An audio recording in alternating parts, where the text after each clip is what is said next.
مجھے اطلاع ملی تھی کہ یہ شریعہ کوئی بندہ آتا ہے ایک سلاخ اٹھا کے لے جاتا ہے. میں نے کہا اس کو اٹھا کے نرسنگ ہاسٹل کے سامنے ایک ہمارا اسٹور ہے وہاں ایک اسٹور کر دیتے ہیں. وہ ہم نے ایک شاید اور ہائر کیا اور وہاں سے اٹھا کے وہاں اسٹور میں اسٹور کیا اس سریے کو. اسی دوران کسی نے تصویریں بنا لی اور یہ بتایا کہ یہ سریا باہر جا رہا ہے, لیکن اس نے لوڈنگ تو انہوں نے دکھائی ہے, ان لوڈنگ نہیں دکھائی. لیکن میں نے احتیاطاً یہ کیا تھا کہ لوڈنگ اور ان لوڈنگ کی دونوں کی تصویریں بنائی اور وہ ابھی بھی اسٹور میں پڑا ہے. اور جب اسے پورا کیس سر انویسٹیگیٹ ہوا نا تو آئی ڈیپ والے جو جس کمپنی نے یہ بلڈنگ گرائی تھی اس نے جو اسٹیمیٹ دیا کہ اتنا سریا ہمارا ہونا چاہیے, اس سے جب ہم نے تولے تو اینٹی کرپشن کی موجودگی میں تولا گیا تو وہ سریا اصل کوانٹٹی سے زیادہ نکلا, یعنی کوئی سریا کام نہیں ہوا اور پورا کا پورا پڑا. اور اس میں بھی اینٹی کرپشن نے مجھے ایگزونریٹ کیا ہے کہ اس میں آپ کا کوئی قصور نہیں ہے. تیسری بات آ گئی جو کل سے بہت ایشو اٹھا ہوا ہے کہ آکسیجن کا پائپ آپ کی کلاباغ ایم ایس کی تعیناتی میں تھا, جس کا میں نے پہلے سوال بھی کیا. لیٹسٹ سوال آپ پہ بار بار یہی ہو رہا ہے, میری طرف سے بھی, سوسائٹی کی طرف سے بھی, صاحب کی طرف سے. اس پہ آپ کی کیا موقف ہے کہ وہاں سے وہ چوری ہوا ہے نہیں ہوا, ہماری انفارمیشن سچی ہے نہیں سچی, یا اس پہ آپ نے کیا ایکشن لیا آج تک؟ پائپ آپ کی بات بالکل سچی ہے, پائپ مسنگ ہے. اور یہ مجھے اس ٹائم پتہ چلا جب میں نرسری میں آکسیجنیشن کروانے والا تھا, سینٹرل آکسیجن سپلائی. نرسری ابھی بنی ہے؟ ابھی بنی نہیں ہے, ابھی نہیں بنی, ابھی بن رہی ہے, ابھی بنے گی. ٹھیک تو ہے. سینٹرل آکسیجن سپلائی کرنی تھی تو میں اس کے لیے تیاری کر رہا تھا, تو وہ ہم ساری چیزیں ڈھونڈ رہے تھے. اسی دوران ہمیں پتہ چلا کہ ہمارے پاس پائپ پڑا ہے, موجود ہے.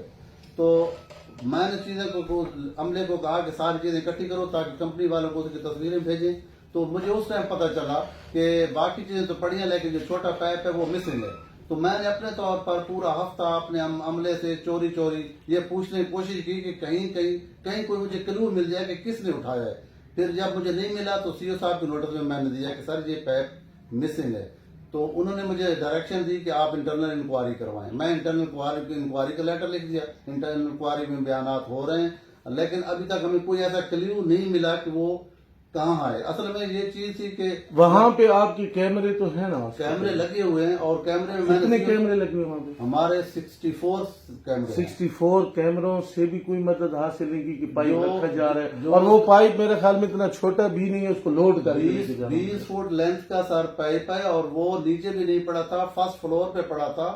اور فرسٹ فلور سے نیچے لے کے آنا نہ رات کو ممکن ہے نہ دن کو ممکن ہے. یہ میں بھی حیران ہوں کہ وہ مس پلیس کیسے ہوا ہے. اور کیمرے جہاں تک ہمارے کیمروں کی بیک اپ ہے وہ ہم نے چیک کیے. اب میں نے سی او صاحب ریکویسٹ کی ہے کہ جس کمپنی نے, کیونکہ یہ جس ٹائم انسٹال ہوئے اس ٹائم سی او صاحب وہاں ایم ایس تھے, انہوں نے انسٹال کیا. اس کمپنی کو میں نے کہا ہے, سی او صاحب ریکویسٹ کی کہ اس کمپنی کو کہیں کہ ہمارے وہ ڈی وی آر اور این وی آر نکال کے لے آئیں اور بیک اپ دیکھیں کہ میرا خیال 3-4 مہینے کا بیک اپ اس میں ہوتا ہے. اگر وہ بیک اپ ٹریس کر دیا تو ہمیں چور ڈیفینیٹلی اگر اس پیریڈ میں ہیں تو وہ مل جائیں گے. تو وہ ہمارا کیس انویسٹیگیشن میں. اچھا ڈاکٹر صاحب, یہاں پہ ایک سوال آپ سے بھی بنتا ہے, سی او صاحب کا سوال تو میں ان سے بھی جا کے کرتا ہوں. جو مجھے اس سارے کیس میں میرا سب سے ویلڈ کوشچن ہے کہ ادارہ ہے پولیس, جی سر, کوئی چیز چوری ہوتی ہے تو آپ نے بطور کسٹوڈین ہو, آپ ٹی ایچ کیو کے, آپ ایم ایس ہو, آپ ایڈمنسٹریٹر ہو, تو آپ نے وہاں پہ جا کے ایف آئی آر کرانی تھی. اگر نہیں بھی کرانی تھی تو آپ نے ایک لیٹر سی او صاحب کو لکھنا تھا, سی او صاحب نے بھی ایف آئی آر کرانی تھی. ایک چیز چوری ہوئی ہے اس کی ایف آئی آر اب تک نہ کرائی جانا بہت بڑا سینسٹیو ایشو, چونکہ آکسیجن ہے نا جی, اسی آکسیجن یہ بچوں کی نرسری میں جائے گی تو ہمارے بچے. یہ میں آپ ٹھیک فرما رہے ہیں. میں سی او صاحب کی ڈائریکشن پہ انٹرنل انکوائری ہو رہی ہے اور انٹرنل انکوائری کی ریکمنڈیشن پہ اس کے انٹرنل انکوائری کا لیٹر سی او صاحب کو بھی میں نے بھیجا ہے اور ہماری انکوائری ہو رہی ہے. جیسے انکوائری کی رپورٹ آتی ہے اس کے مطابق ہم, اگر ہمیں کوئی کلیو نہ ملا اور ہم اپنے طور پر, اب تو شاید آپ وہاں سے چارج چھوڑ چکے ہوں گے نا؟ میں چارج چھوڑ, اب جو ہے نا ایف آئی آر کا مطالبہ وہ تو میں جا کے کروں گا سی او سے, کیونکہ آپ تو وہاں پہ اب ادھر آ گئے ہیں. اور میرا آپ سے بھی, سی او صاحب ہوں, بڑے افسران ہوں, دیکھیں ڈاکٹر صاحب آپ لوگ ہمارے لیے قابل احترام ہوں, لیکن ایز اے سوسائٹی جب ہماری آکسیجن کا پائپ چوری ہوگا ہمیں تکلیف ہوگی, آپ کو بھی ہونی چاہیے. اور یہ اصولاً آپ ایڈمنسٹریٹر ہیں, یہ آپ پہ مسئلہ آ رہا ہے. صاحب آپ کو میں منہ پہ کہہ رہا ہوں کہ ہمارا اور سوسائٹی کے ذہن میں کہ آپ بیچ کے کھا گئے. میں آپ کے منہ پہ کہہ رہا ہوں. یہ سر میں جو ہے نا حلفیہ لا الہ الا اللہ محمد رسول اللہ حلفیہ کہتا سن لیں ہوں گے. کہ میں چوری کا تو سوال ہی پیدا نہیں تھا. مجھے شاید کرنے یا کروانا دونوں چیزیں. چوری کروانا یا کرنا میں اس پہ دونوں پہ قسم اٹھاتا ہوں. اور مجھے یقین کرے پبلک کو اتنا افسوس نہیں ہوگا جتنا مجھے خود افسوس ہاں ہے. آپ کی کپڑوں کے داغ آ رہا ہے بھائی. کیونکہ میری بدقسمتی یہ ہے کہ جب بھی میری پوسٹنگ ہوتی ہے کوئی نہ کوئی اسکینڈل آ ہو جاتا ہے, جاتا ہے. اسکینڈل بن جاتا ہے. اور اچھا یہیں پہ مجھے ڈائریکٹلی اس میں انوالو کر لیا جاتا ہے. دیکھیں گھر میں چوری ہو جاتی ہے تو گھر کے بڑے کو گھر پوچھا کا جاتا ہے مالک تو چور نہیں ہوتا. نہیں, گھر کا مالک ہی ڈھونڈتا ہے نا سر. میں ڈھونڈ گھر کا مالک ہی تھانے جاتا ہے, FIR کراتا ہے نا. یہ نہیں سر, یوں نہیں ہوتا. سارا اب دیکھیں نا سر, یہ انکوائری ہم کھیلتے رہیں گے. چلیں اور میں CEO سے پوچھتا ہوں.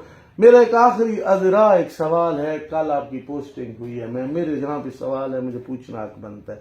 ہمارے سننے میں آیا چند واٹس ایپ گروپس پہ, فیس بک پہ, کہ آپ کو سپتین خان کی کسی دوست نے 3 لاکھ روپیہ آپ نے ان کو دیا ہے, اور انہوں نے آپ کو سپتین خان یا ببری خان, یہ مجھے میں سوری بھائی ان 2 سیاستدانوں کا نام آیا تھا, تو انہوں نے کل آپ کی پوسٹنگ 3 لاکھ روپے لے کر اسپیکر صاحب چاچا سپتین کے کسی قریبی انسان نے آپ سے 3 لاکھ روپیہ لیا ہے, اور انہوں نے جا کے جی, اور قریبی بھی کون سا چھپانا ہے, وہ ہمارے چچا ہیں وہ مصطفیٰ امان, ان کے بارے میں نے واٹس ایپ گروپس میں پڑھا, اور میں نے اس پہ لکھا نہیں ہے کیونکہ ان کا کردار ویسے مجھے پتہ ہے کہ اچھا ہے.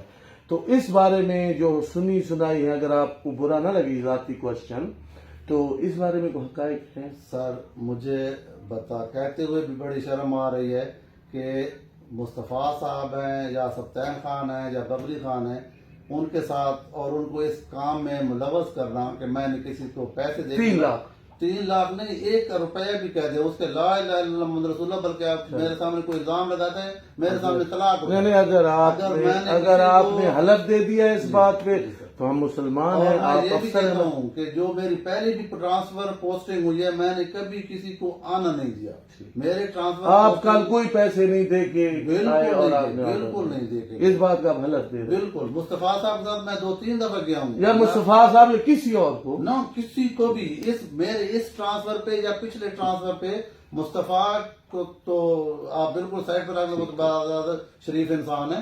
کسی بندے کو یا کسی کلرک کو یا کسی افسر کو میں نے کبھی کوئی پیمنٹ نہیں کی ٹرانسفر پوسٹنگ کی. جہاں میں گورنمنٹ کا ملازم ہوں, مجھے گورنمنٹ جہاں کہتی ہے آپ نے سب کرنا ہے, دن آرام سے اوبے کرنا ہے. کبھی میں نے ریزسٹ نہیں کیا کہ میرے آرڈر یہ کیوں ہو گئے. چلیں جی بھائی جان, آپ سب نے سن لیا, ہم نے پوچھا بھی سب کچھ, فیصلے ادارے کریں گے, رائے اپنی ضرور دیجیے گا. حلف بھی انہوں نے دیا ہے پائپ والے مسئلے پہ بھی اور اس پہ بھی. باقی آپ بہتر سمجھتے ہیں سارا کچھ جو کچھ پوچھا ہے, اور جو پوسٹنگ کا سلسلہ کار پوچھے, امید کرتا ہوں کہ آپ رائے دو بھی دیں گے مہذب انداز میں, اور میں ان سے بھی امید کرتا ہوں کہ ہمارا پائپ ڈھونڈنے میں ہماری مدد کی جائے گی, اور آکسیجن پائپ اپنی جگہ پہ واپس آئے گا. مزید باتیں شام کو ہوں گی لائیو پہ. اللہ حافظ.